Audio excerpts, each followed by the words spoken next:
closed their eyes. In fact, He has made them deaf. They neither hear guidance nor do they see the guidance. Who are those? Allah says they are those whom, when they are granted authority on earth, when they are given any form of authority on earth, they then spread corruption on earth, and they do not maintain the links that Allah has instructed them to maintain. And what is that link? It brings us straight to the next point.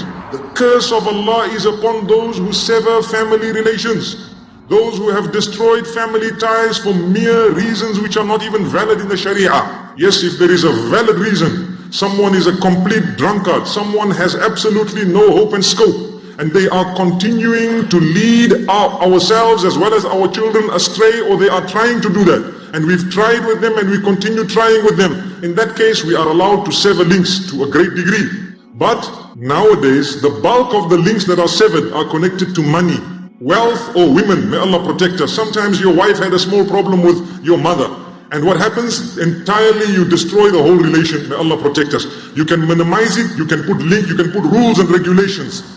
A lot of us, the problems we have in our homes are because we did not set rules and regulations. We haven't drawn the lines and the limits. Believe me, if you stand up like a man and tell your mom, look, I love you so much, but these are the limits, this is where you stop, this is the line, and tell the same to your wife, tell the same to your children, believe me, you would sort half of your problems out. The problem with us, we've got no limits, we never discussed it. Mommy, I love you, and we think love means you are allowed to oppress my wife. And then you tell your wife, wife, I love you, and we think that that means that you must just tolerate what my mother does. Allahu Akbar, we are human, she is human. We can't do that. Draw the lines, and you must be a man, not a mouse. In Surah Hud, Allah subhanahu wa ta'ala makes mention of how He curses the one who is oppressing.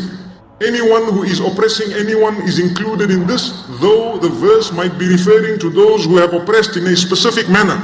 But when the terms are used in the Quran, they include all the different types of oppression. You are oppressing your wife, you are oppressing your husband, you are oppressing your children, you are oppressing your parents, you are oppressing family members, you are oppressing those who work for you. And this is why it's important for us to ask ourselves, do we make people's lives easy or difficult?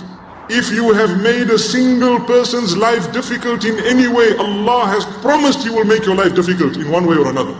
And if you have made a single person's life easy, Allah will make your life easy on condition that you haven't also made other people's lives difficult.